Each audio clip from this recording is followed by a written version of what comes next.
Hər vaxt xeyir olsun dəyərli izləyicilər. Bir son məlumatı, son xəbəri sizin diqqətinizə çatdırım. Bakıda məmur küçədə gecə vaxtı qarət olunub. Hadisə Səbail rayonunun Nizami küçəsində Fəvvarələr meydanı adlanan ərazidə baş verib.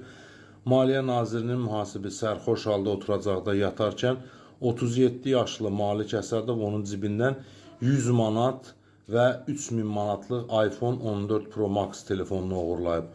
Məlumata görə zərərçəkmiş bildirib ki, telefonda məxfi sənədlər olub və bu səbəbdən ona töhmət verilib. Təqsirləndirilən şəxs isə telefonu 300 manata satdığını etiraf edib. Məhkəmənin qərarı ilə Malik Əsədov 2 il 6 ay azadlıqdan məhrum edilib. Bu barədə məlumatı bir çox mənbələr yayıb. Sonda bir şey bildirmək istərdim ki, bəzi adamlar icra etdiyi vəzifənin məsuliyyətini və səlahiyyətini dərk etmir.